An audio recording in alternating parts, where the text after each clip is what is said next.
Bismillahirrahmanirrahim. Assalamu alaikum. I'm Mubin Nas from MK Preparations, and today we're going to discuss about animal classification, phylogeny, and organization. This topic is very much important for the preparation of different competitive exams like Punjab Public Service Commission, PPSC, Zoology, and Biology, as well as Federal Public Service Commission, FPSC, Sindh Public Service Commission, SPSC, Balochistan Public Service Commission, BPSC, Khyber Pakhtunkhwa, KPPSC.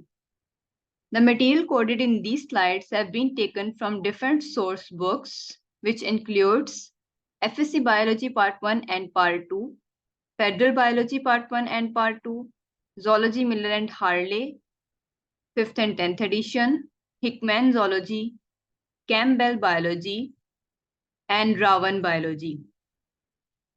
All the topics included in this major topic, animal classification, phylogeny, and organization, have been taken from these source books, and all the important terms related to this topic have been taken from these books. Now we're moving towards the contents we're going to discuss in these slides. Its introduction, classification and taxonomic hierarchy, nomenclature, domains of life, evolutionary groups, schools of systematics, patterns of organizations, symmetry, levels of organizations, comparison of all the invertebrate and vertebrate phylums and classes. And at the end, we'll discuss about some important questions that I have coded for you, as well as we'll study about the past paper questions of the PPSC Zoology from the different exams. So first of all, we'll study about the introduction. So biologists have identified approximately 1.4 million species, more than 3/4 are the animals. So out of 1.4 million species, the 3/4 are the animals, and the remaining ones include the plants as well as some invertebrates and some microorganisms. Zoologists group the animals according to the shared characteristics. These groupings reflect the order found in living systems due to the shared evolutionary histories. As we know, the animals that are present in the past, those that are our ancestors, and those that are descendants. So the relationship between the ancestor and the descendant can be found on the basis of their shared characteristics. Means if a characteristic is present in a descendant as well as it's also been present in the ancestors, then both of these organisms are somewhat related to each other. About 4 to 30 million species are still undiscovered species, and they are near to be discovered by the researchers or the scientists. In 1995, however, Kitson and Funch described a new species, the Symbion pandora, on the mouth parts of the lobsters, and this species has been assigned to a new phylum, Cycliophora, bringing the total number of the animal phyla about 36. So this one is the Symbion pandora, and this Symbion pandora has been discovered from the mouth parts of the lobster. Now our second important topic is classification of the organisms. So the studies reveal the description of the new species and the organization of the animals into taxa based on evolutionary relatedness. Study of the kinds and diversity of organisms and of evolutionary relationships among them is called the systematics or taxonomy. Means simply if we're going to study about the kinds and the diversity of organisms, as well as their evolutionary relationship to each other. So this branch is known as the systematics or the taxonomy. The second important term is nomenclature. It's the assignment of the distinctive names or the specific names or the scientific names to each discovered species present on this planet Earth. A taxonomic hierarchy. The binomial system of classification originated by the Carl von Linné that is known as the Carolus Linnaeus, and the lifespan of Carolus Linnaeus is from 1707 to 1778. Carolus Linnaeus. He also recognized that the different species could be grouped into the broader categories based on the shared characteristics. So according to Carolus Linnaeus, if the two species are sharing some characteristics, so they can be grouped under the same category. Any grouping of the animals that shares a particular set of characters forms a taxon. So the animals means 3 to 4 to 5 or more than 5 animals. If they are sharing some common characteristics, so they will form a taxon. Linnaeus recognized the 5 taxa. Modern taxonomists use these 5 as well as they have added other 3 taxa. Taxonomic categories are the domain, kingdom, phylum, class, order, family, genus, and species. Now, the nomenclature. Nomenclature is the assignment of a distinctive name to each species. Common names have 2 problems. They vary from country to country and from region to region within a country. Many common names refer to taxonomic categories higher than the species level. So these are the 2 problems with the common names, and the nomenclature is the assignment of specific or scientific names to each species. Whereas the binomial system of nomenclature is, these are some features of the binomial system of nomenclature, and the word binomial means, bi means 2 and nomial, giving 2 names to each species. So the binomial system of nomenclature is universal and clearly indicates the level of classification involved in any description. Number 2, every animal has only one correct name and no 2 kinds of the animals have the same binomial name. Each species will have its own specific name. The genus name of an animal begins with the capital letter and the species name begins with the lower letter. The entire scientific name is italicized or underlined. These are some rules of giving the scientific names to each species. The first rule is that according to binomial nomenclature system, the scientific name will comprise of 2 words. The first word is the genus word that will always start from the capital letter, and species. Second name would be, or second word would be the species, and it will always start from the lowercase letter. And the entire scientific name, the second rule is that the entire scientific name is to be italicized or underlined. Thus, the scientific name of the humans is written as the Homo sapiens or Homo sapiens. So these are the 2 ways. You can see here in the first Homo sapiens and the second one Homo sapiens. So in this case, this scientific name might be italicized or it might be underlined. Why binomial nomenclature is necessary? So there are some reasons of the binomial nomenclature. The first one is multiple common names were assigned to one species. For example, onion. It's commonly known as pyaz. In Pakistan, we know that, but in several other regions of the Pakistan, it is also known as ganda, basal, or wasal. So this was the first reason that was necessary to make the binomial nomenclature, because multiple common names were assigned to one species. The one species was onion, and you can see here the pyaz, ganda, basal, wasal. These are multiple names assigned to one species.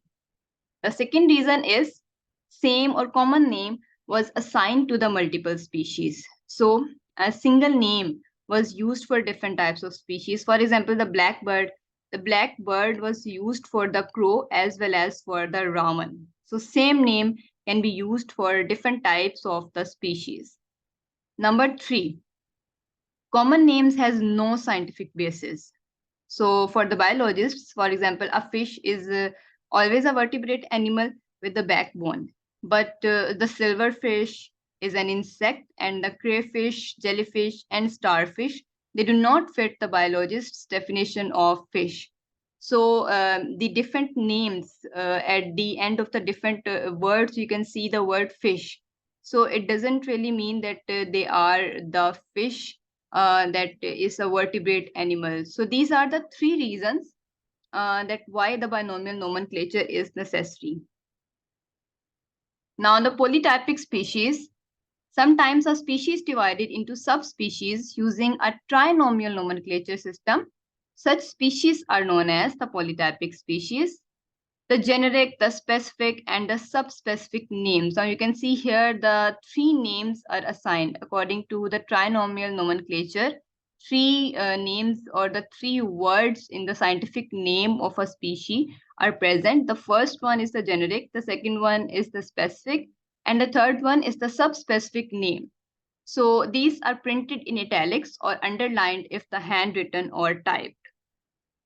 A polytypic species contains one subspecies whose subspecific name is a repetition of the species epithet. Thus, to distinguish geographic variants of Encetina escoltsi, one subspecies is named as Encetina escoltsi escoltsi. So, Encetina is the generic name, escoltsi is the specific, and then again escoltsi is the subspecific name. So the different subspecies names are used for each of the 6 other subspecies species. So the species having very large geographical ranges or the worldwide distribution means that are present throughout the world in different regions of the world. So these are known as the cosmopolitan. These are present in every region of the world. Species with very restricted geographic distributions, these are called as endemic.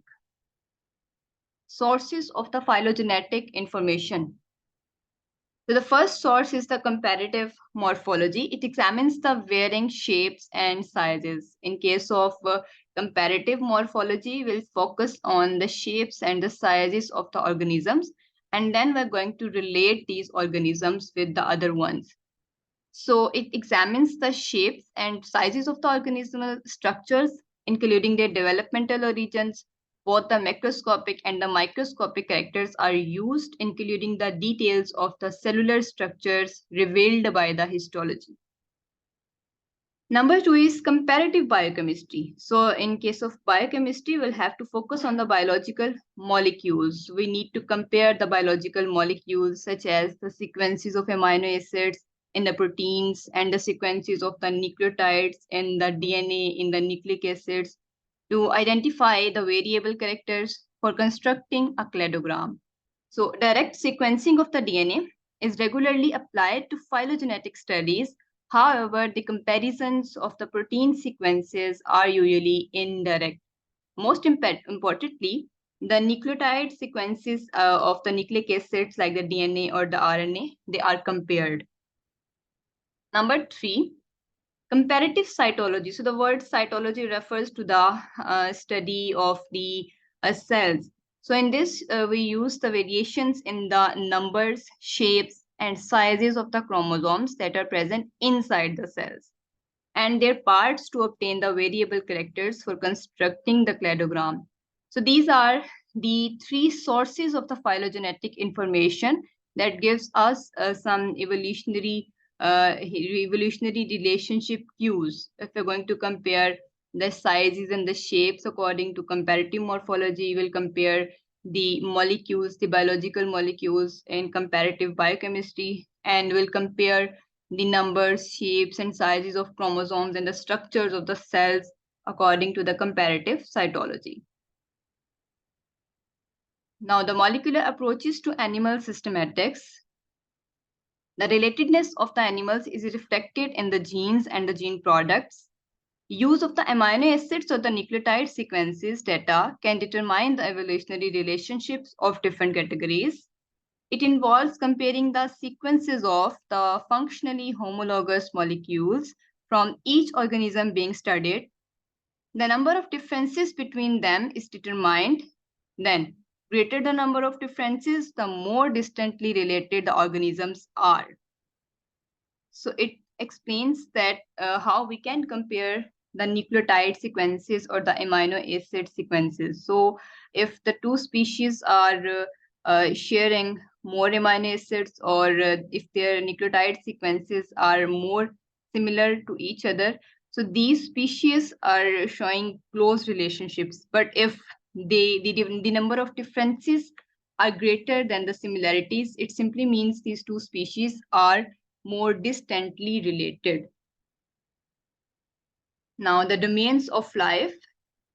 Studies of the ribosomal RNA reveals that all life shares a common ancestor, and there are three major evolutionary lineages that are called as domains. First one is Eubacteria, second one is Archaea, and the third one is Eukarya. First of all, we'll study about the Eubacteria. Eubacteria is the domain containing the bacteria. As you can see here in the diagram, Eubacteria have the cell walls containing peptidoglycan. Here is a diagram of peptidoglycan, the bacteria, and the bacterial cell wall. It's containing the peptidoglycan. So the peptidoglycan is actually, the word peptide refers to the bonds that are present between the amino acids, and the glycan. The glycan refers to the carbohydrates or the glucose molecules. So the peptide chains and the glycan chains. The first one is the peptide chain, then the glycan chain. So these chains are being connected to each other through the disulfide linkage. So this one is entire structure that is known as the peptidoglycan. Their membrane lipids contain fatty acids in ester linkage to glycerol. So you can see here in the membranes or in the cell membrane of the eubacteria, the lipids are present. And these lipids, in these lipids, the fatty acids and the glycerols are present. And these fatty acids and the glycerols, they are making the ester bonds with each other, releasing the water molecules. So it's a dehydration synthesis. Now, the second domain is the archaea. Archaea is a domain of the prokaryotic organisms containing the archaebacteria. As you can see here in the diagram, they live in extreme environments, like in saline environments, in very hot, in very cold environments, in acidic, in basic solutions. So membrane lipids of the archaea have either ether-linked membrane, and they lack the peptidoglycan in their cell wall. Archaebacteria possess different amino sugars in their cell walls. On the basis of the similarities in the base sequences of the ribosomal RNA, archaea are phylogenetically closer to eukarya, because eukaryotes also lack peptidoglycan in their cell wall. Now, the third domain is the eukarya. So this one is a eukaryotic cell. Eukarya contain all the eukaryotic organisms, including the protists, the fungi, the plants, and the animals. These organisms have compartmentalized cells, means the cells are compartmentalized. They are divided into different types of organelles. Compartmentalization permits the evolution of specialization within cells. So each organelle within the cell is performing its own function, like the ribosomes are for the protein synthesis, the mitochondria for the respiration. So each organelle is performing its own function. So it's a specialization within one cell. Now, the evolutionary groups. Animals are arranged into groups which reflect their evolutionary relationships. The first group is the monophyletic group, and the second one is the polyphyletic group. Third one is the paraphyletic group. These groups are formed on the basis of animal characters that indicate the relatedness. And what is a character? A character is anything that has the genetic basis and can be measured. Means it must have a genotype. It will be present in your genetic makeup in the form of the genotype, and it will be expressed as a phenotype, and that can be measured. So the evolutionary groups details are here. First one is the monophyletic group. It includes a single ancestral species and all of its descendants, as you can see here in the diagram. The monophyletic group includes a single ancestral species and all of its descendants. Polyphyletic group have members that can be traced to separate ancestors. So this one is the polyphyletic group, and you can see here the entire one. These are sharing the different ancestors. The paraphyletic group includes some but not all members of a lineage. So as you can see here in the diagram, the paraphyletic group shares some but not all members of a lineage. Paraphyletic groups may also result when knowledge of the group is insufficient. Now, two kinds of the characters are recognized by the taxonomists. The first one is the homologous characters. These are the characters that are related through the common descent. So vertebrate legs and the wings of the birds are the homologous characters. Homologous characters are those that are structurally similar but functionally different. So vertebrate legs and the wings of the birds are the homologous characters. So the homologous characters are those characters that are structurally similar but functionally different.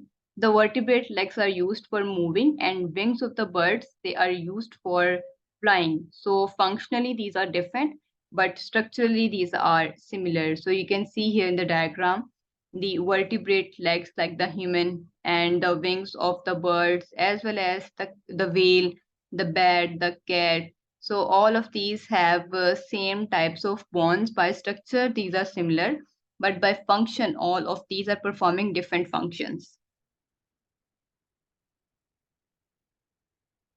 Now, the analogous characters are the resemblances that result from animals adapting under the similar evolutionary pressures. So these are those characters that are structurally different but functionally similar. Like the later process is sometimes called the convergent evolution.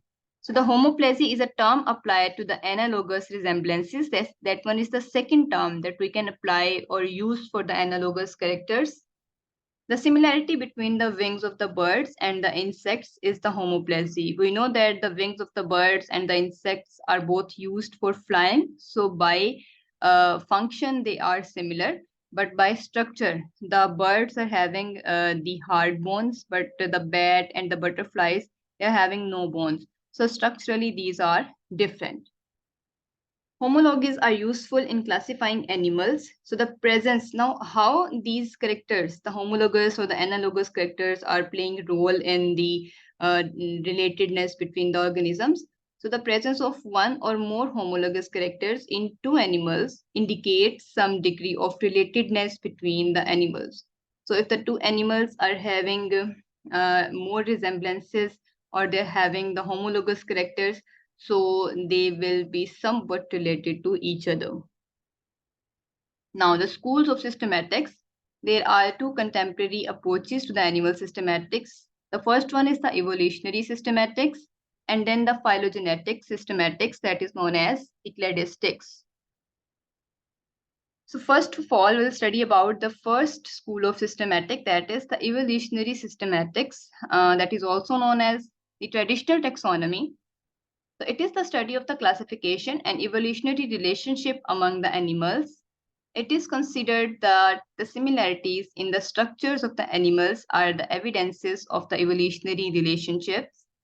Organisms that share the greatest number of similar characteristics, they are assumed to be most closely related and are grouped together. So it's so simple. The organisms that are sharing similar characteristics, they will be assigned the same category. Evolutionary systematics form the phylogenetic trees. Like you can see here, the phylogenetic trees where the organisms are grouped according to the evolutionary relationships. So phylogenetic systematics, that one is the second school of systematics, that is also known as the cladistics. Now we'll have a comparison of the traditional systematics and the cladistics. So first of all, the cladistics, it's a system of classifying organisms based on the evolutionary ancestry. And DNA and RNA sequencing data is used in cladistics. But in case of traditional systematics, the biological taxonomy focus on the physical similarities between the species. They focus on the morphology of the organisms. But in case of cladistics, we are going to compare their biological molecules like the DNA and RNA. But in traditional one, we're going to compare the physical characteristics of the animals. So this one is the first difference between the cladistics and the traditional taxonomy. Now, the second difference is the key to cladistics analysis is identifying the monophyletic groups. But for the traditional taxonomy, we'll focus on the paraphyletic groups.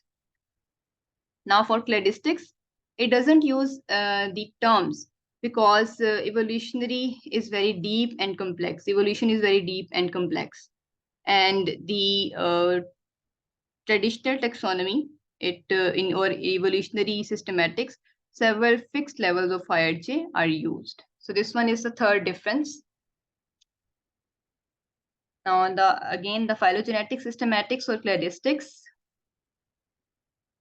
In cladistics, taxonomic characters that are common to all members of a group, these are known as the symplasiomorphisms. The word sim is used for the collection or the sum. So the characters that are common to all the members of a group, these are the symplasiomorphism characters. These terms are also very much important. These characters indicate the common ancestry, but cannot be used to describe the relationship within the group. To decide what character is ancestral for a group, the cladistics look for a related group of organisms called an outgroup. Outgroup is not included in the study group. Characters that have arisen since common ancestry with the outgroup are derived characters or known as the synapomorphies. So these terms are also very much important. Symplasiomorphies, the outgroup, the derived character, or the synapomorphies. Taxa that share a certain synapomorphy form a subset called a clade. Taxa are grouped on the basis of shared derived characters into an evolutionary tree diagram known as the cladogram. Branch points or nodes represent the points of divergence between the groups. In recent years, the phylogenetic species concept is gaining popularity instead of the biological species concept. So according to the phylogenetic species concept, it states that the species are a group of populations that have evolved independently of the other groups of the population. Cladogram showing the vertebrate phylogeny has been present here. Now we're going to move in the second part of this topic, that is the patrons of the organizations of animals. This is a very much interesting topic, and different terms have been coded in this topic from different reference books or the source books that I have mentioned in the first slide. So these terms, all of these terms are very, very, very much important related to all the competitive exams. So the first one is the symmetry, and the second one is the levels of organizations. First of all, we'll study about the symmetry. What is symmetry? Symmetry is a balanced arrangement of the similar parts on either side of the common point or axis. We know that every body has a common point or axis in the center, so the arrangement of the similar parts on either side of the common point or axis is known as the symmetry. Asymmetry. Some organisms are without any symmetry because of the absence of the central common point or the axis. So they are having no symmetry. Symmetry may be of two types. It might be radial or it might be bilateral. First of all, we'll study about the bilateral symmetry. So according to bilateral symmetry, the arrangement of the body parts such that the single plane divides the animal into the right and the left mirror images. As you can see here, the arrangement of the body parts around the central axis is in such a way that any plane passing through the central axis divides the animal into two halves that are mirror images of each other. So bilateral symmetry results into cephalization. Cephalization, the formation of head and the tail. Cephalization is the development of the head with sensory, nervous, and the feeding structures. Now the radial symmetry. So it's a form of symmetry in which any plane passing through the oral aboral axis, the anterior posterior axis, divides the animal into the mirror images. It will divide the animal into different mirror images. Any plane passing through the center of the axis or the different planes passing through the center of the axis will divide the animal into different parts, and all the parts would be mirror images of each other. Now, the other patterns of the organization reflect how cells associate into tissues and then tissues into organs and then organs into systems. These patterns of organizations are unicellular level, diploblastic level of organization, and triploblastic level of organization. First of all, we'll study about the unicellular or the cytoplasmic level of organization. So organisms that consist of only the single cells. So these are known as the unicellular organizations. And this one is the example of the unicellular organization, the bacteria. Diploblastic organization. Diplo means two and blastic means layered. So these organisms are having two layers of the body. Diploblastic organization is the simplest tissue level organization. Body parts are organized into the layers derived from the two embryonic tissues layers. So the first one is the ectoderm and the second one is the endoderm. As you can see in the diagram, the inner one is the endoderm and the outermost is the ectoderm. Between the ectoderm and the endoderm, there is no third layer present. But between ecto and endo, a structure is present, a jelly-like structure is present that is known as the mesogella. So between the ectoderm and the endoderm, a jelly-like mesogella is present. So ectoderm is going to make the epidermis of your body, and the endoderm will give rise to the gastrodermis, means the gut.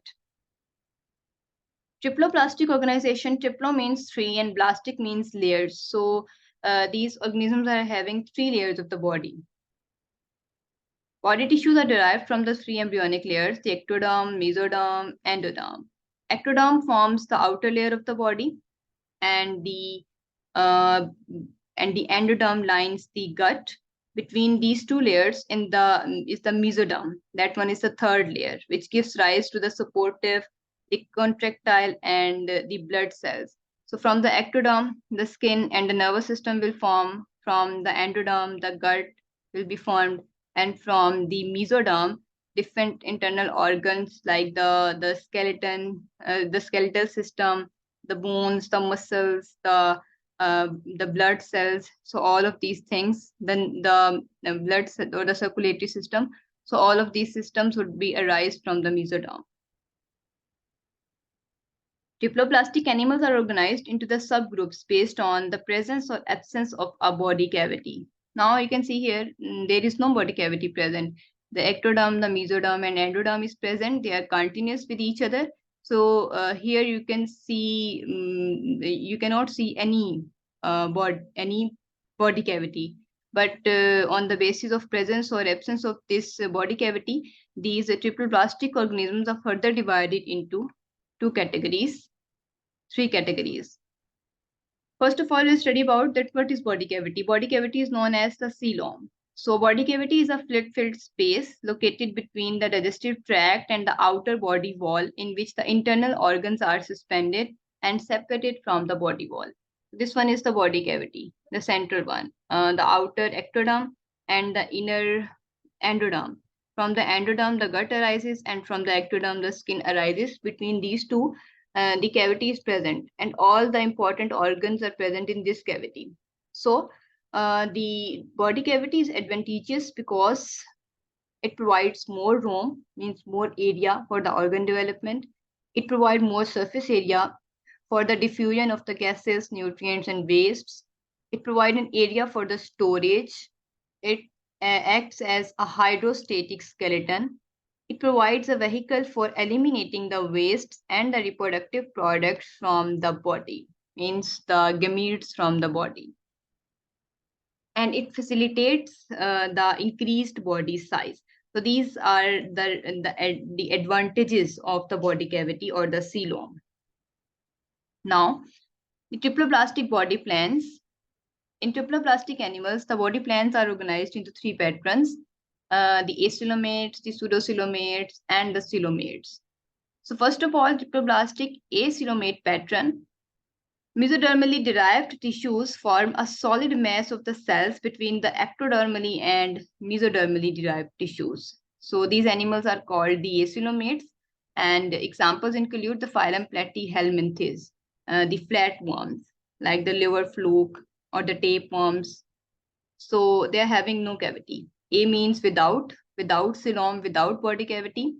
Between the ectoderm and the endoderm, the mesoderm is continuous. It's been connected with the ectoderm and with the endoderm on both sides. So no cavity is present here. So these are known as the acoelomates. Now the triploblastic pseudocoelomates. Pseudo. The word pseudo refers to false. So pseudocoelom, they are having false coelom. It is a body cavity which is not entirely lined by the mesoderm. So this is known as the false coelom. The examples include the Esculminthes, the nematodes that are known as the roundworms. So you can see here the outer ectoderm, the inner endoderm. The mesoderm has been suppleted, but it will only underline the ectoderm.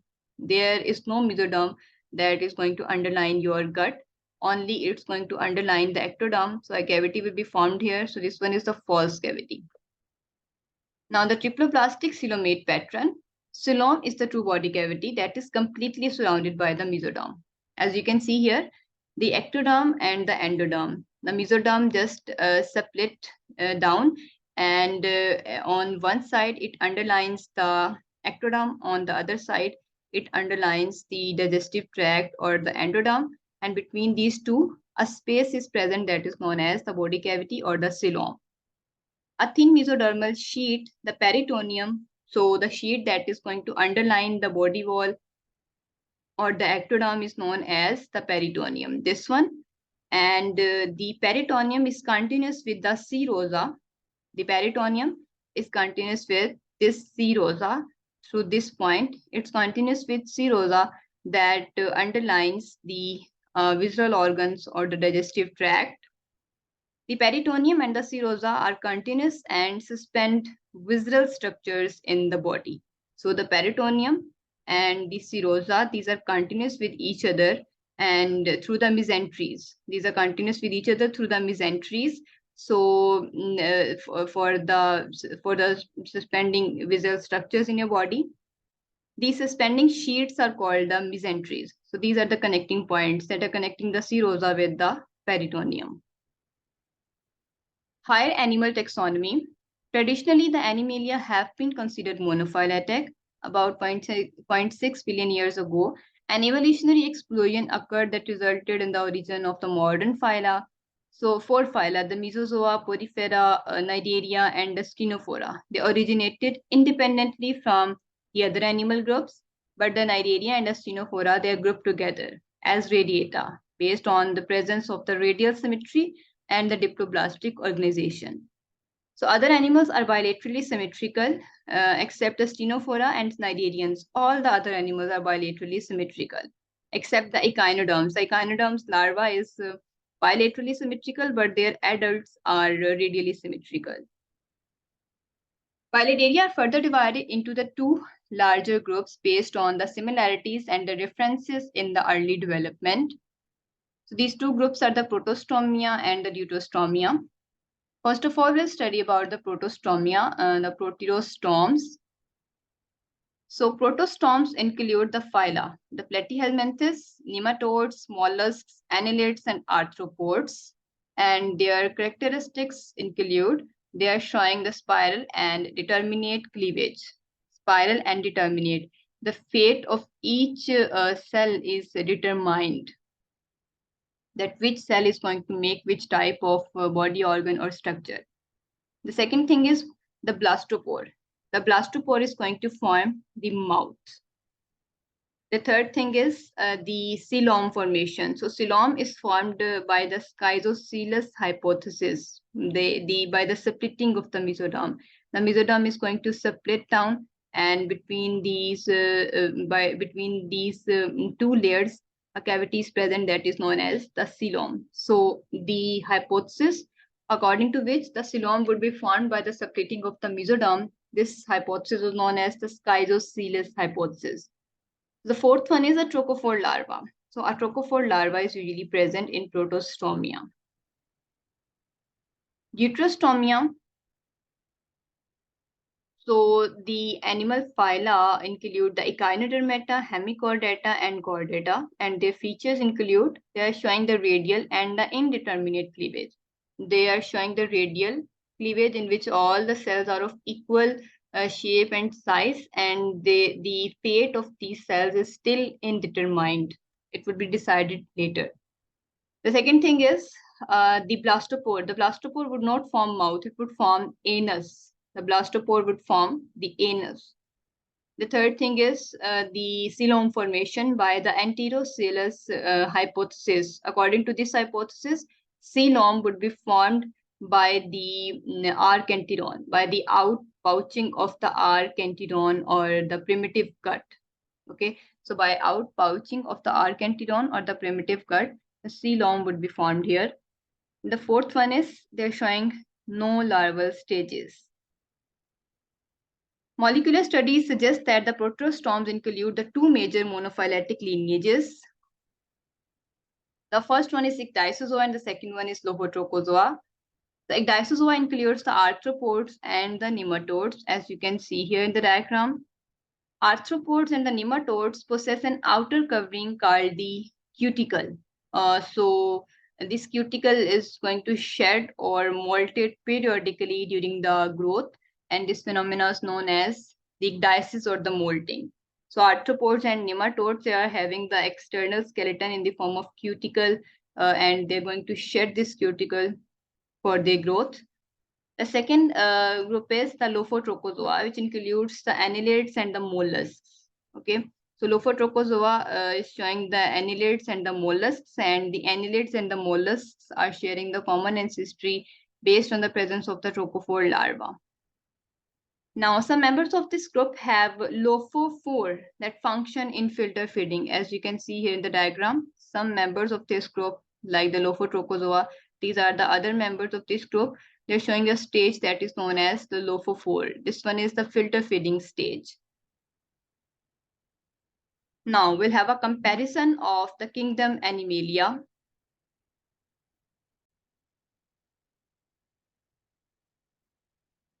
Okay, so now we're moving towards the comparison of the Kingdom Animalia, the different phylums of the Kingdom Animalia. And these slides that I have quoted here, these are very, very, very much interesting as well as important for the competitive exams.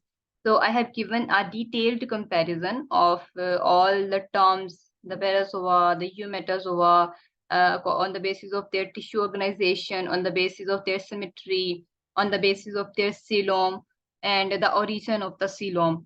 So as well as I have given the comparisons of the phylums in the next slides, the characteristics of the phylums.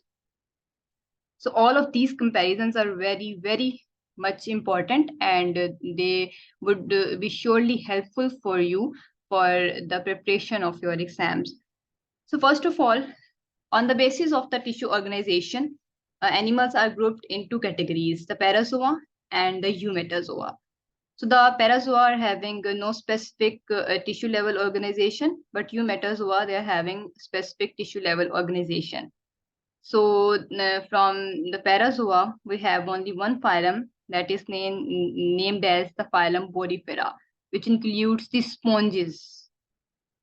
Now, on the basis of symmetry, the Eumetazoa are further divided into two groups, the Radiata and the Bilateria. Bilateria are showing the bilateral symmetry in which the body parts are divided into two equal, the body is divided into two equal parts, and the Radiata, they are showing the radial symmetry. Any point passing through the central axis would divide the animal into different parts that are mirror images of each other. So from Radiata, we have only one phylum that is known as the Cnidaria, which includes the Hydra, and the Bilateria is further divided into three categories on the basis of presence of coelom. So acoelomates are without any coelom, which includes the phylum Platyhelminthes, the flatworms. Pseudocoelomates are having false coelom, which includes the roundworms, phylum Nematoda. And coelomates, on the basis of origin of coelom, they are divided into protidostomia and deuterostomia. And we know that in the previous slides, we studied that in the protidostomia, the coelom formation is by the schizocylous hypothesis. But in deuterostomia, the coelom formation is by the enterocylous hypothesis. So protidostomia includes the phylum Mollusca, Annelida, Arthropoda, and the deuterostomia includes the phylum Echinodermata, Hemichordata, and Chordata. Now, we'll differentiate between the radiata and the bilateria. So these are the features. We're going to compare these features, and then in the next slide, I have the examples of these radial and the bilateral symmetry animals. First of all, the symmetry. The radiata are having the radial symmetry, and the bilateria are having the bilateral symmetry. So alternative names, the radiata are having 2 body layers, so they are diploblastic, and bilateria are having 3 body layers, so they are triploblastic. Body sides are absent, body ends are absent, and surfaces are absent in radiata. But in case of bilateral organisms, the body sides are present as right and left body sides. The body ends are present as anterior or cephalic ends, posterior or caudal ends. And the surfaces are present, the upper surface, the dorsal one, and the lower surface, the ventral one. And the category regarding the body layers. So radiata are diploblastic, having 2 body layers, and bilateria are having 3 body layers, so these are triploblastic. As you can see in the diagram, this organism is showing the radial symmetry, and this organism is showing the bilateral symmetry. This one has no anterior, posterior, left, right, dorsal, ventral surface, but this organism, the planaria, is having anterior, posterior ends, the upper dorsal, lower ventral, left and right sides of the body. Now we'll have a comparison of acoelomates, pseudocoelomates, and coelomates. So, coelom in acoelomates is absent. In pseudocoelomates, the false coelom is present. In coelomates, the true coelom or body cavity is present. Lining of the body cavity by the mesoderm, because acoelomates have no coelom, so there is no lining. But pseudocoelomates, in case of pseudocoelomates, the false cavity is not entirely lined by the mesoderm. But in coelomates, the coelom cavity is entirely lined by the mesoderm. Now, the splitting of mesoderm. Acoelomates have no mesoderm, and they are having no body cavity. And pseudocoelomates, they are also having no splitting of the mesoderm. But in coelomates, the complete splitting of the mesoderm will form the 2 layers, the visceral layer and the parietal, the outer parietal layer and the inner visceral layer. And as we have studied earlier in the comparison of the acoelomates, the pseudocoelomates, and the coelomates. So with diagrams, I have shown you the differences there. Now, the examples of acoelomates, the phylum Platyhelminthes, the pseudocoelomates are the nematodes, and the coelomates are annelids to chordates. You can see here in the diagram the acoelomates, the ectoderm, the mesoderm, the endoderm. No cavity in pseudocoelomates, the ectoderm. The mesoderm has been splitted, but it's just underlined the ectoderm, not underlined or covered the gut or the endoderm. So it's a false cavity. And in coelomates, the mesoderm just splitted and it's covered the endoderm and underlines the body cavity, body wall. So it's a true cavity. Now, we'll study about the features of all, the general features of all the phylums, the invertebrate phylums initially, and then the vertebrates. So, first of all, the phylum Porifera. So the word meaning is spore bearing. Porifera, pori means spore and fera means bearing. So these are pore bearing organisms having 5,000 species. They live in freshwater or marine habitat, and they feed on the detrital organic particles, dead organic particles, and they range in size from few millimeter to 1 meter. They are showing no symmetry. They are asymmetrical organisms. They have no central axis or point. Their body is unsegmented, not divided into parts. They are having 2 body layers, diploblastic, and their adults are stationary, but larvae can move in water. And their body cavity is known as the spongocoel, and their skeleton is in the form of the needles that are made up of the calcium carbonate as well as the silica. So these needles are present between the two layers, the outer layer and the inner layer. Between these two layers, the spicules are present. Now, the outer layer is named as the pinacoderm and the inner layer is named as the coenoderm. And their circulatory system, their nervous system is absent, and the reproductive system, for the reproduction, they will show the sexual as well as asexual reproduction. Asexual reproduction by the process of budding, but for sexual reproduction, they are mostly hermaphrodite. Within the same body, their male and the female sex organs are present. The examples include the cycon, the leucoselania, euplectella, and spongira, as you can see here in the diagrams. Now we have the phylum Cnidaria here. So for the word meaning of the Cnidaria, from the cnidocytes, these are the stinging cells of the phylum Cnidaria. These stinging cells are present in the Cnidaria. So that's why this phylum has been named as the Cnidaria. So they are aquatic, they live in marine or freshwater. On the basis of feeding, they are carnivores. They feed on other animals. They are small organisms.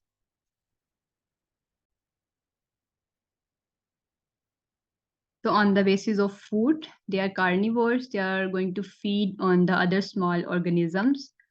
They range in size from microscopic to 2 meters, and they're showing the radial symmetry. Their body is also unsegmented. They're having 2 layers of the body. They are diploblastic organisms. Some are sessile. They cannot move. Some are free living. They can move freely. And some are colonial. They will live in the form of colonies. And the body cavity is known as the anteron. Just like the sponges, it was a spongocoel. So for here, it's known as the anteron. So they're having the hard exoskeleton. And between the 2 layers, the ectoderm and the endoderm, a jelly-like mesogella is present. They're having no circulatory system and they're having no central nervous system, but a diffused nervous system is present in the form of the nerve net. And for the reproduction, they're showing alternation of generation and their generations. They're having 2 generations. The first generation is the nutritive and the second one is the reproductive generation. So they are going to alternate with each other, and this condition is known as the polymorphism. So examples include the hydra as well as the obelia and the aurelia. The common name of aurelia is jellyfish, actinia, the sea anemone, and the madrepora.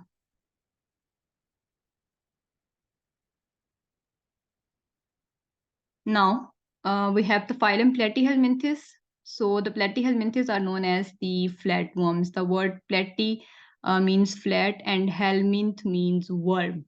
So these are flat worms. They live in freshwater or in the host. In the living host, they are parasites, and mostly these are endoparasites living within the body of the host.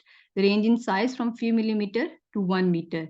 Like the tapeworm, as you can see in the diagram, they're showing the bilateral symmetry, and the bilateral symmetry means the body can be divided into 2 equal parts. So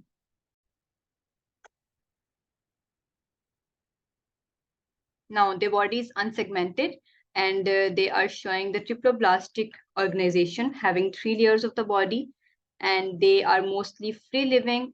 They are acoelomates without any body cavity, and the skeleton is hydrostatic skeleton. So the between the ectoderm and the endoderm, a third layer is present that is known as the mesoderm. That's why they are triploblastic. So circulatory system is absent, but nervous system, well-developed nervous system is present. So in the platyhelminthes, very first time, the well-developed central nervous system was developed.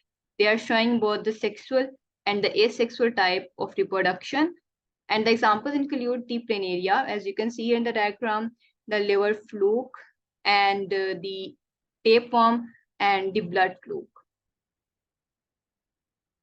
Now the phylum Nematoda. So the word nematoda refers to the round worms. So they are having the pointed ends. As you can see in the diagram, these are round worms with the pointed ends. So they live on land, in aquatic environment, or in the living host. So they might be parasites also, with the size range of few millimeter up to 1 meter. And they're showing the bilateral symmetry, and their body is unsegmented. They are triploblastic, having 3 layers of the body. They're parasitic, and the body cavity is the pseudocoelom. False coelom, the skeleton is in the form of the hydrostatic skeleton. So the mesoderm splits, the visceral and the parietal layers are present. So the circulatory system is absent and the nervous system is present. For the sense organs in the form of papilla are present around the mouth. Okay. And for the reproduction, they are mostly showing the sexual reproduction. Examples include the Ascaris lumbricoids, the roundworms, the pinworms, as well as the hookworms. Now we have the phylum Annelida. The Annelida means the little ring or the segmented worms. So they live in fresh water, in damp soil. They're detritivores. They're feeding on dead organisms in soil. They are showing bilateral symmetry. The body is metamerically segmented.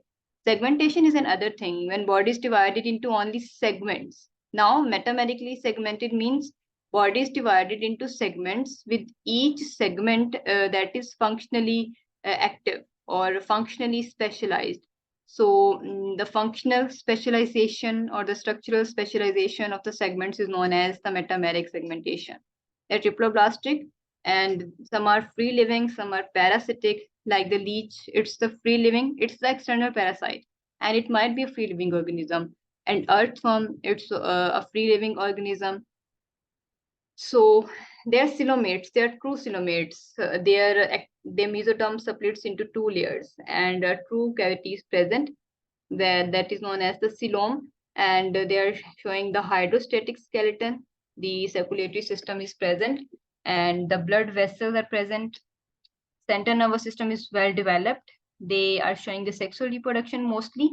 The examples include the nereis, the earthworm, and the leech.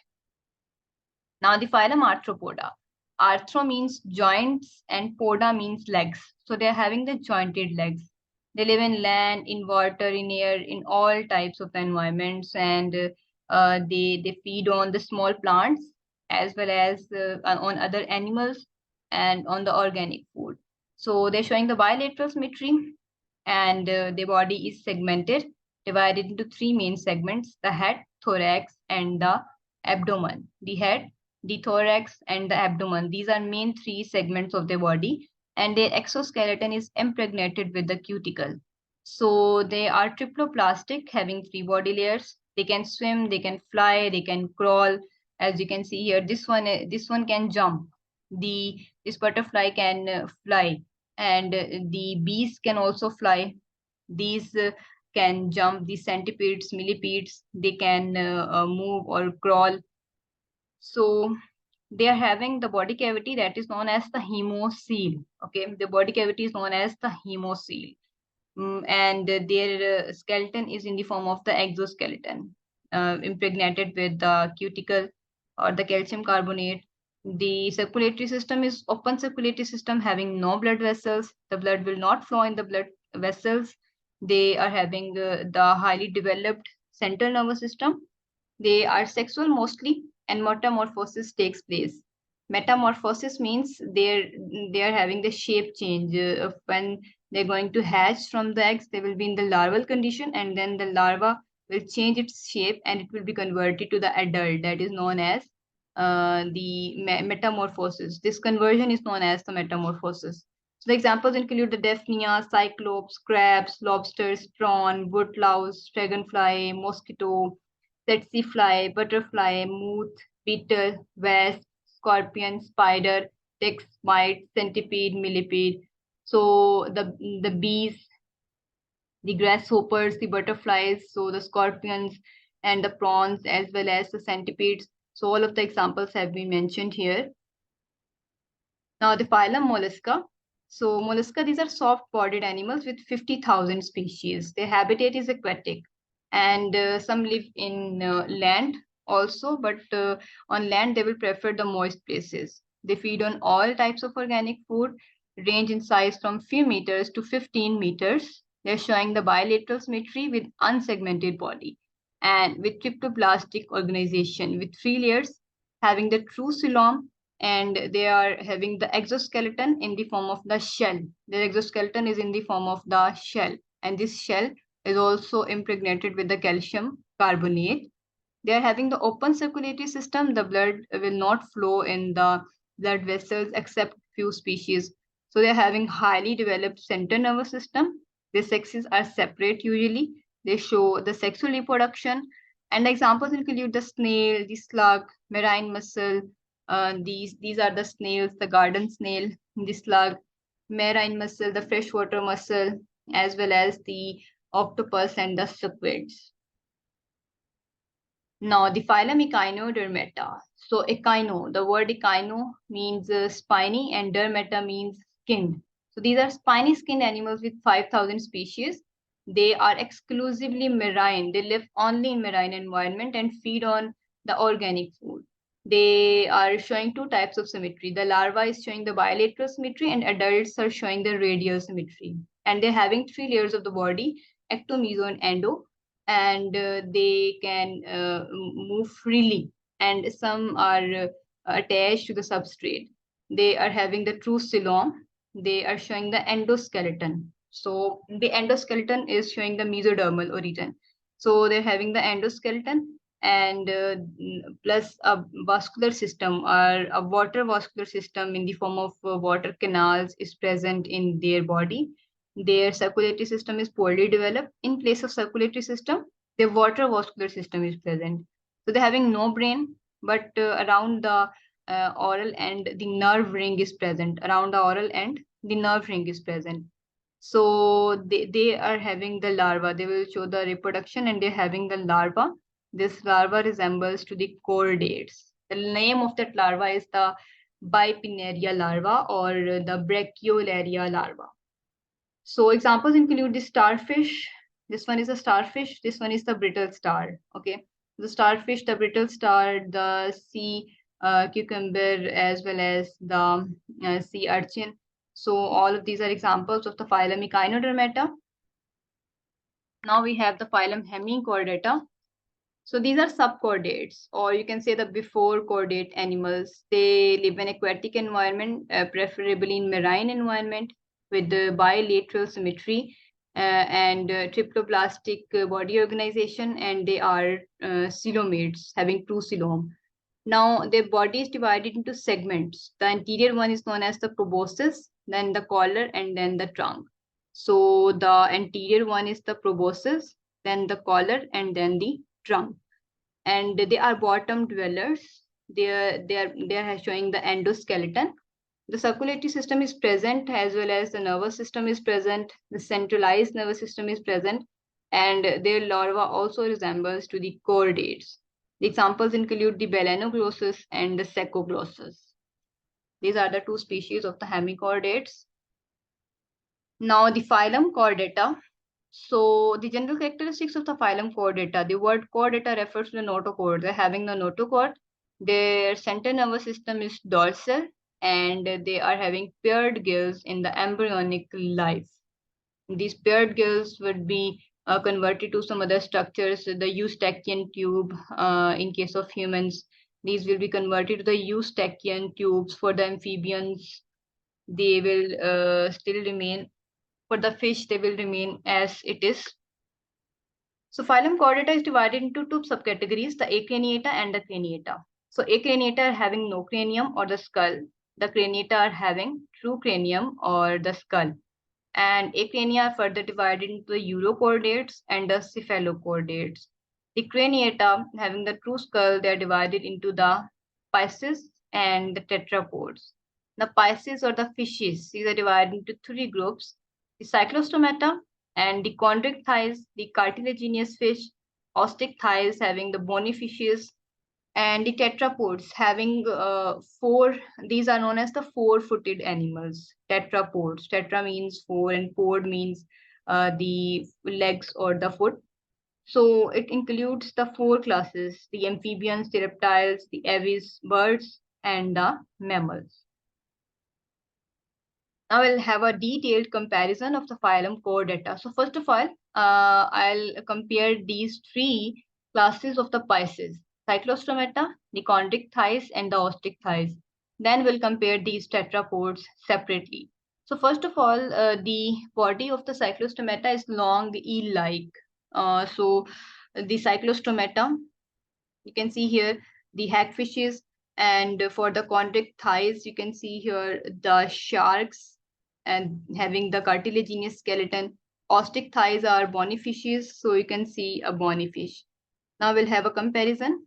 The body of the, if you have seen the hagfish, the body is long eel-like, and the chondrichthyes, the body is fusiform, and for the osteichthyes, the body is streamlined.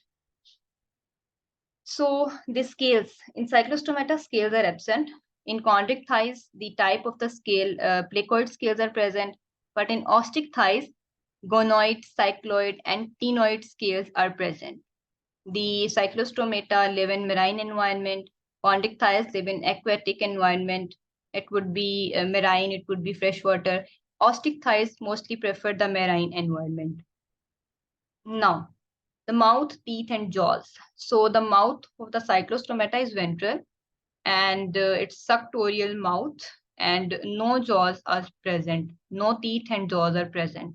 And the chondrichthyes, the mouth is ventral, and olfactory sac is not connected to the cavity. In osteichthyes, the mouth is terminal. So jaws without or with teeth are present. So you can see in the diagram, their mouth is terminal, but for the osteichthyes, for the cyclostomata, the mouth is ventral. For the chondrichthyes, the mouth is ventral. Now the skeleton and the limbs. The cyclostomata are having cartilaginous skeleton, just like the chondrichthyes, and osteichthyes are having the bony skeleton. But in cyclostomata, the limbs are absent. Chondrichthyes are having limbs in the form of fins, as well as osteichthyes are having limbs in the form of fins. The fins are median or the paired fins. As you can see in the diagram, these are the paired fins, okay? The paired fins are present, as well as the median fin is present. So the digestive organs. Cyclostomata lacks the stomach. Chondrichthyes have J-shaped stomach. Respiratory organs, cyclostomata are having 6 to 14 pairs of gills. All chondrichthyes are having 5 to 7 pairs of gills. And osteichthyes are having bony gill arches. Now, the reproduction. So the cyclostomata are hermaphrodite, and the sexes might be separate, or they might be hermaphrodite. The sexes or the both of the male and the female reproductive structures might be present in the same body. For the chondrichthyes, the sexes are always separate, as well as for the osteichthyes. And the fertilization, it's external with long larva. For chondrichthyes, these might be oviparous, egg-laying, or viviparous, giving birth to their offsprings. The osteichthyes, they're showing the external fertilization. And the circulatory system. For the cyclostomata, the heart is present with only one auricle. And for the chondrichthyes, aortic arches are present in the form of pairs. And for the osteichthyes, the heart is two-chambered. And the heart is two-chambered, and the name of these two chambers is atria and the ventricle. And the before the atria, the sinus venosus is present, and after the ventricle, the conus or the bulbous arteriosus is present. So 4 parts of heart, but 2 chambers. And they are having the nucleated red blood cells. If you're going to compare it with our body, with the human body, so humans have anucleated. They are having no nucleus in the red blood cells, but osteichthyes are having nucleus in the red blood cells. The blood type, they're cold-blooded. All of these 3 types of fishes are cold-blooded, okay? And they are poikilothermic, heterothermic. They need to adjust. They need to regulate their body heat. So the species, the primitive living vertebrates, and for the chondrichthyes, no swim bladder is present. And for the osteichthyes, brain having 10 pairs of the cranial nerves and the stream bladder is present. Now we'll compare the tetrapods, the amphibians, reptiles, birds, and mammals. So if we're going to compare the body of the amphibians, reptiles, birds, and mammals, so the body of the birds is streamlined. This one is the specification that has been mentioned here. For the reptiles, for the amphibians, for the mammals, there is no specification of the body.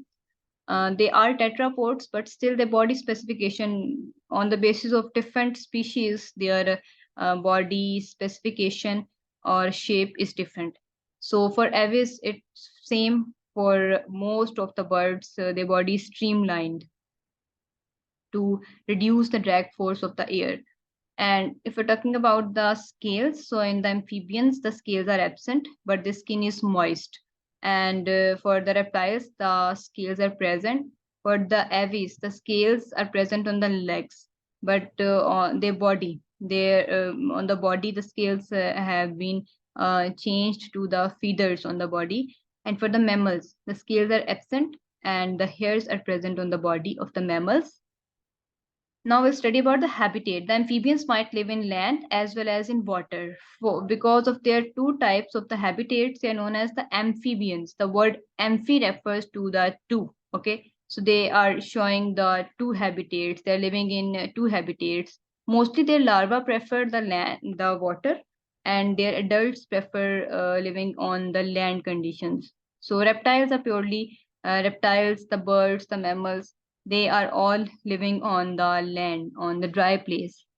Now, mouth, teeth, and the jaws. For amphibians, all of these structures are simple. For reptiles, these are simple. For the birds, teeth are absent. This one is the most important character of the birds. And this one would be helpful for the birds to reduce their body weight so they can fly easily. Their jaws are also not present, but these jaws have been modified to the horny beak, and the beak is lighter than the jaw. So this one is also a second modification for reducing their body weight so they can fly easily. And a gizzard is present because jaw is not present, teeth are absent. So how they can cut down their food or they can grind their food with the help of the gizzard. This one is a part of their digestive system. So gizzard is involved in the grinding of the food. So for the mammals, the lower jaw contain the large bone. The teeth are the deciduous teeth and the permanent. Some are having the deciduous and permanent teeth. Means they're having two sets of the teeth. The deciduous one are known as the milk teeth. And the permanent, after the fall of these deciduous or the milk teeth, they will be replaced by the permanent teeth. Now, the skeleton or the limbs. So the amphibians, the reptiles, the birds, mammals, all of these have well-developed endoskeleton in the form of the hard bones, and the limbs. The amphibians are having webbed feet. All of these are tetrapods, but amphibians are having webbed feet. And the reptiles and the birds. For the birds, the forelimbs. The forelimbs have been modified to wings, and hind limbs are used for running, walking, pitching. And the mammals, their endoskeleton is present, and the skeleton is most advanced. So the digestive organs, the digestive system, complete digestive system is present in all of these types, and with the stomach, with the small, with the large intestine. Respiratory organs for the amphibians, they're spending their life in two habitats. When the larva is in water, so they will respire through the gills, and when the adults are on land, they will respire through the lungs or through the skin. So they're showing three types of the respiration, through the lungs, through the skin, and through the gills. Now the reptiles, they respire through the lungs, and birds, they respire through the lungs that are known as the air sacs, and in the air sacs, the parabronchi. These are the sites where the gaseous exchange will take place. For the mammals, they will respire through the lungs, and in the mammals, the alveoli are the sites for the gaseous exchange.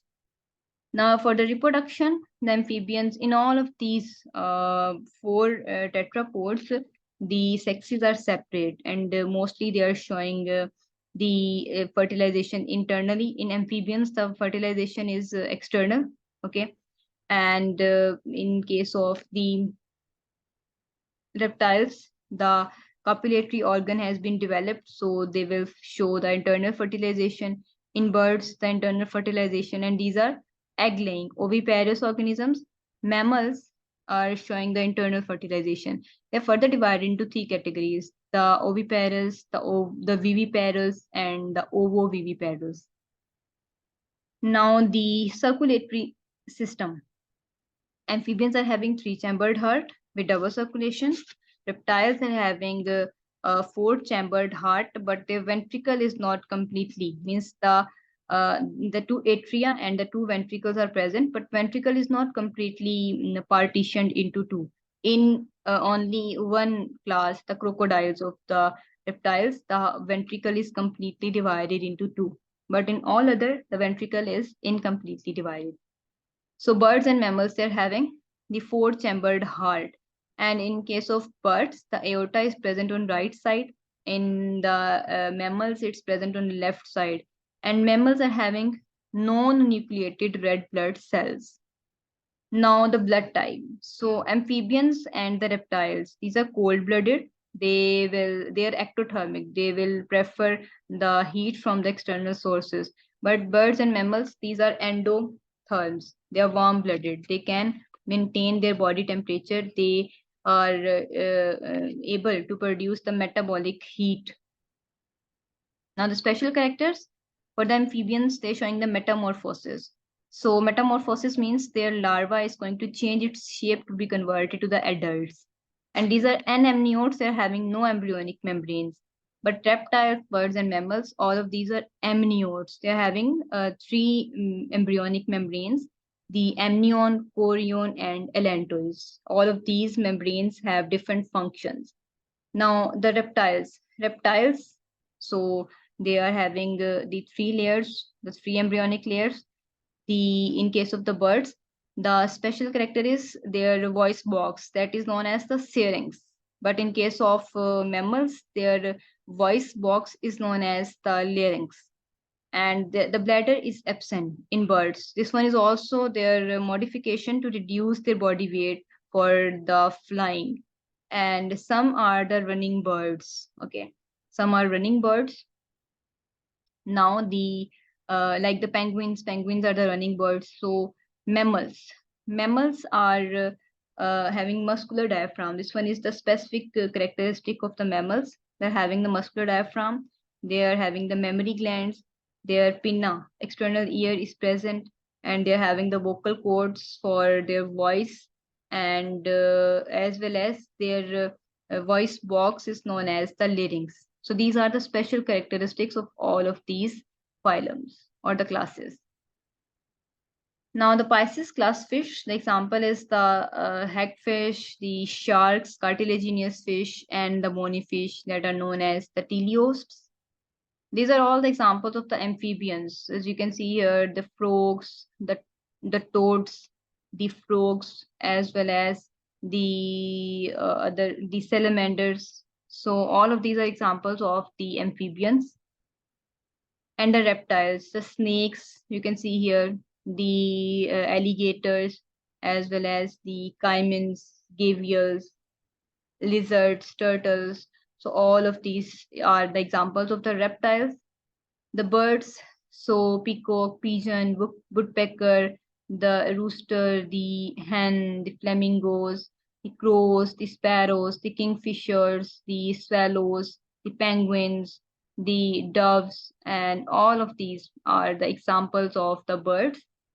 And the mammals, the llamas, the mole, monkey, mouse, horse, the pigs, the polar bears, the ox, and the rhinoceros, the rat, the raccoons, dog, sheep, tiger, zebra, wolf. All of these are examples of the mammals. Now, I have a detailed comparison here. The invertebrate comparison.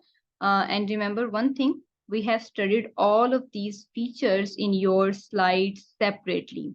The things you have to do from here, I'm going to tell you about these things or about these points. So this would also be very, very much helpful for your the competitive exams preparation.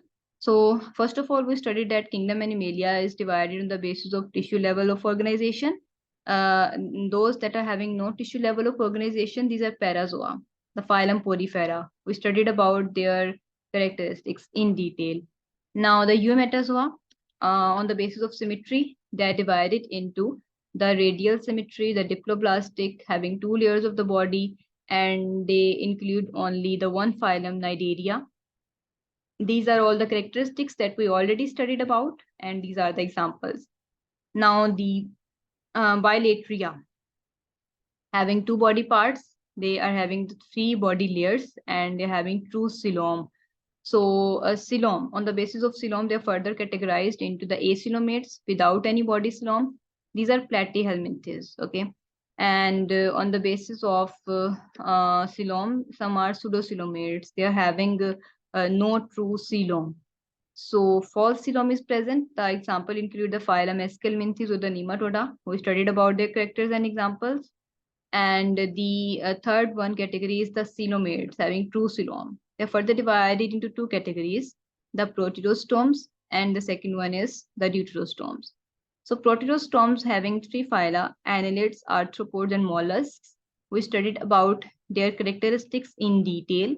Now, the thing that you will have to focus here is the phylum Annelida. That is divided into three classes, the polychaete, the oligochaete, and the Hirudini. The polychaete examples of the polychaete include the Nereis and the Catopteris, and they are having head with eyes and palps, and the eyes are present. Their sexes are separate. For the locomotion, their specific feature is presence of parapodia. And in oligochaete, for the locomotion, they're having city, their head is not prominent, and they are hermaphrodite. Examples include the Lumbricus terrestris, Ferretima posthuma, earthworm. And the Herudini, the body is having fixed number of the segments, and the 34 segments are present in the body of the leech. And no organs of the locomotion, they are hermaphrodite, they're having no distinct head. They release the anticoagulant secretions. When they're going to feed on the blood of the host, they will release a chemical that is known as the anticoagulant. It will prevent the blood of the host from the clotting. For example, include the Hirudo medicinalis, the leech.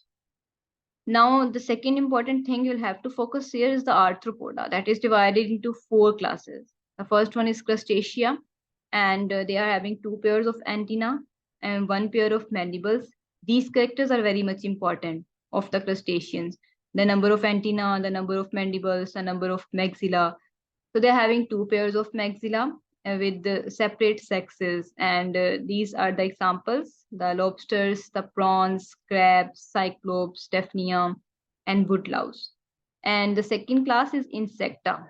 They are having one pair of antenna only. This one is very much important character. Insects are having only one pair of antenna.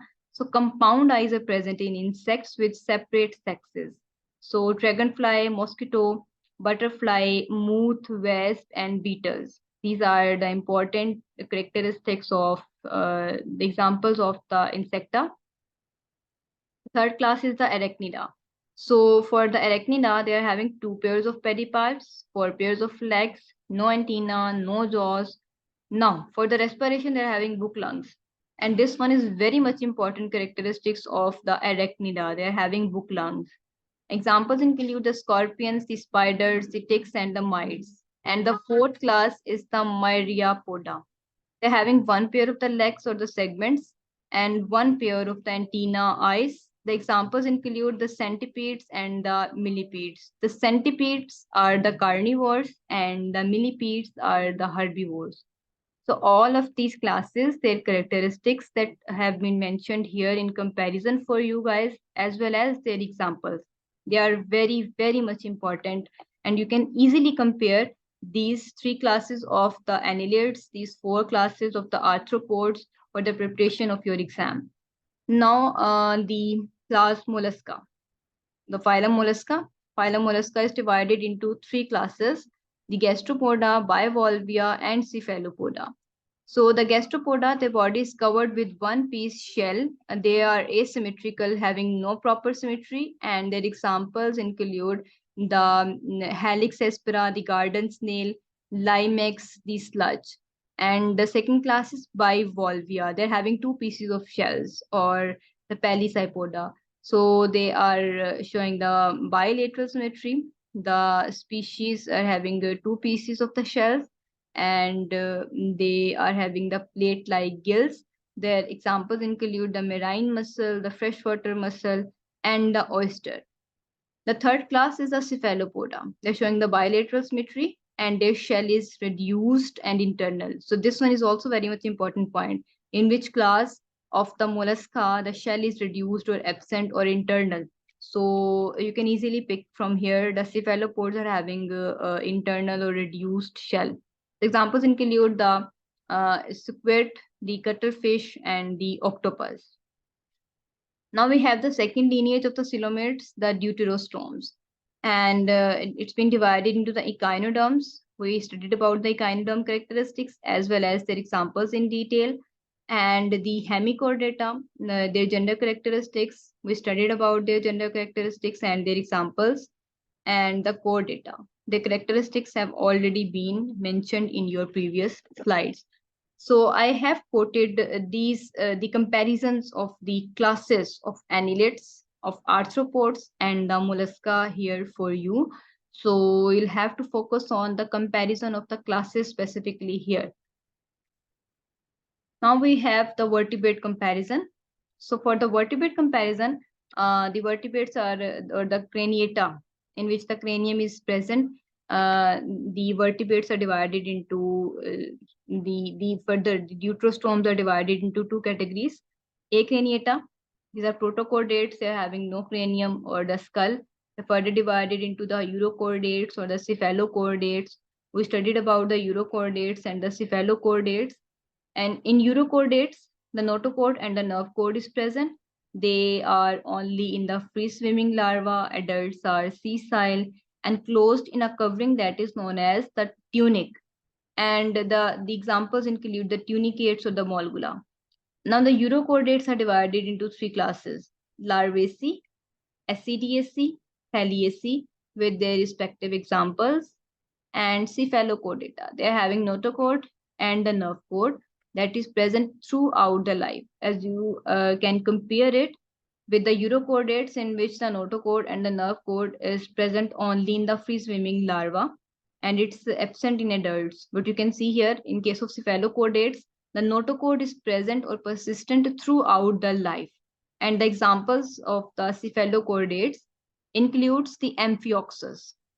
The cephalochordates are divided into leptocardi group. They are having the branchiostomata or the Amphioxus.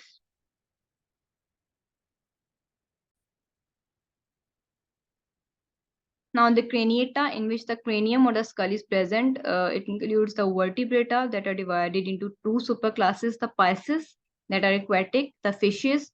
These are divided into 3 classes: the cyclostomata, the chondric thighs, and the ostrich thighs.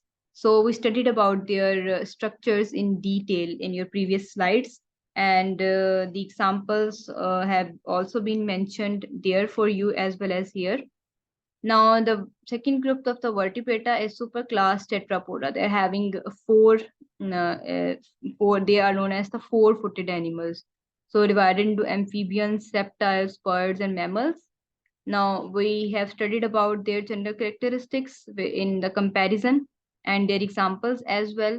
And the thing we'll have to focus here is the further classification of the mammalia into the subclasses: the Prototheria, Metatheria, and Eutheria. So Prototheria are the egg-laying or oviparous organisms. Examples include the duckbill platypus and the Acnida, that is known as the spiny ant-eater. The Metatheria, they are pouched animals. These are ovoviviparous. They are going to develop the offsprings in the shell, and then after the hatching of the shell or the egg, they will keep their offsprings in their pouch that is present on the ventral side of the body, on the belly. And examples include the opossum, kangaroo, and Tasmanian wolf. Now, the eutherians, these are the placental mammals. They have the connection.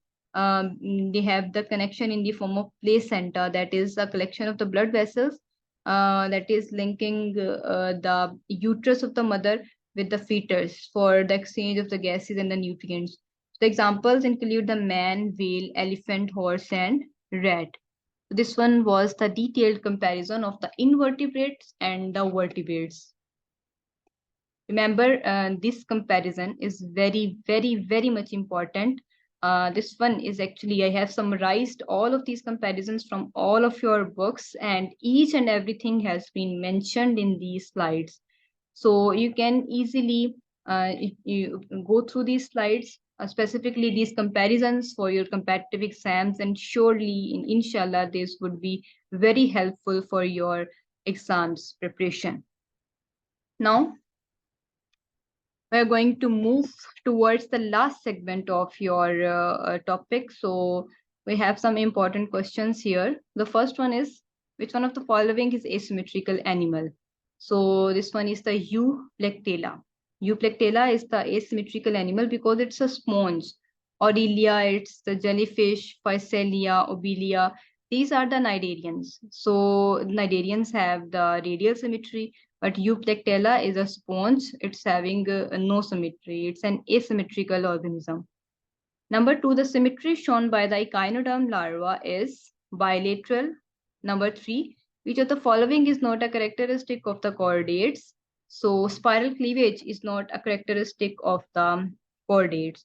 The radial cleavage, the indeterminate cleavage, the anterocellus coelom, these are the characteristics of the chordates.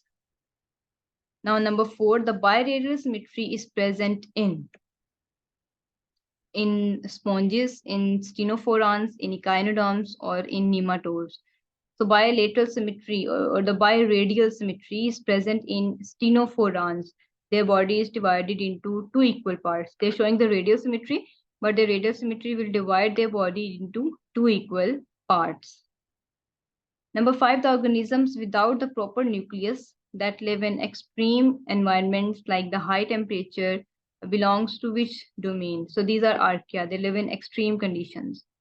Number 6, the examination of varying shapes and size of organism, including their developmental origins, is the comparative morphology.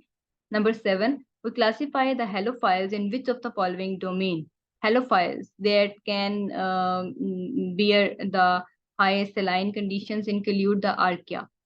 Number 8, evolutionary conservation means closely related organisms have similar ribosomal RNA.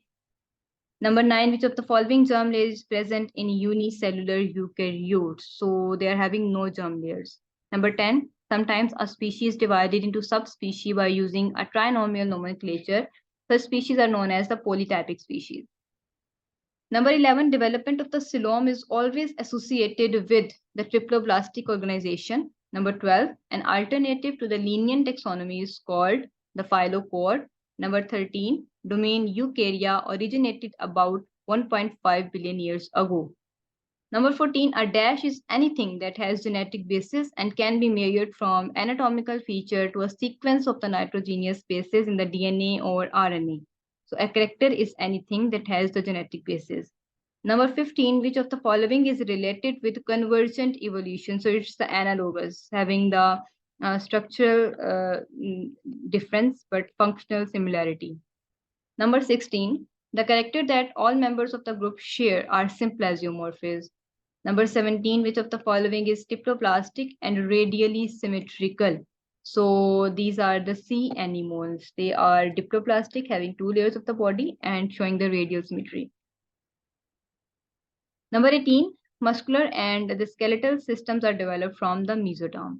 Number 19, all are the deuterostomes except the rotifera. Hemichordates, echinodermata, chordata, these are all deuterostomes.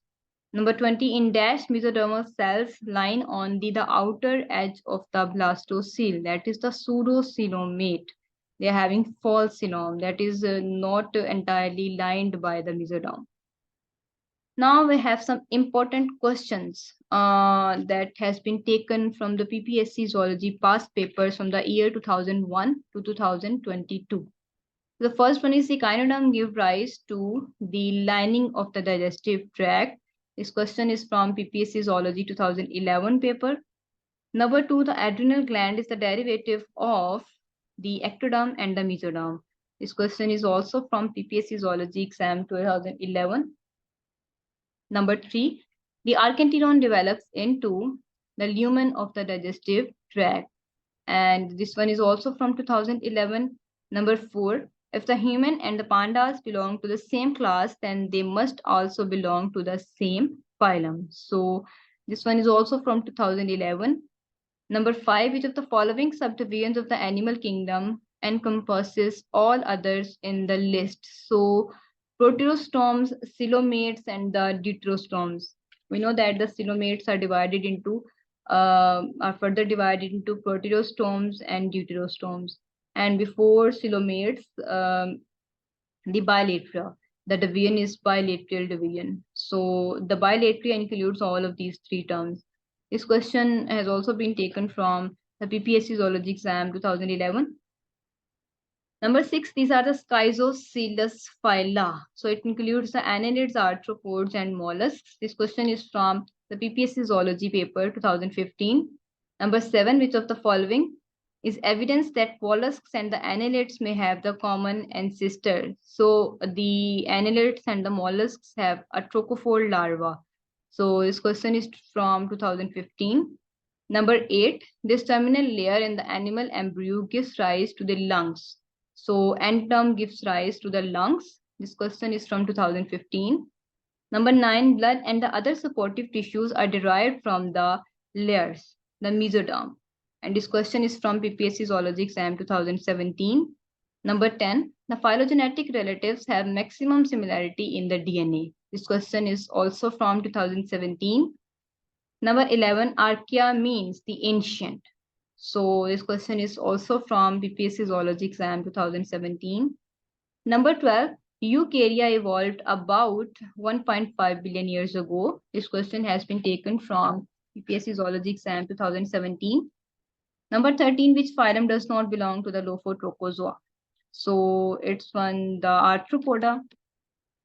This question is also from 2017. Number 14, animal that undergo molting is known as the ecdysozoans. And this question is from 2017. Number 15, first word in the scientific name according to the binomial nomenclature is the genus name. This question is also from the PPSC Zoology paper 2017. Number 16, the inner surface of the ectoderm has the positive affinity for the mesoderm. So this question is from the PPSC Zoology exam 2020. Number 17, all the digestive glands are formed in vertebrates by. So all the digestive glands are formed by the endoderm. And this question is from the PPSC Zoology exam 2001. Number 18, wings of the bats and insects are the examples of the analogous organs. And this question is from 2001. Number 19, the coelom in the platyhelminthes is the acoelomates. They are having no coelom. Platyhelminthes are acoelomates. And this question is from PPSC Zoology exam 2002. Number 20, a true coelom is absent in platyhelminthes. These are acoelomates. This question is from PPSC Zoology exam 2004. Number 21, the following represents the enterocoelous phyla.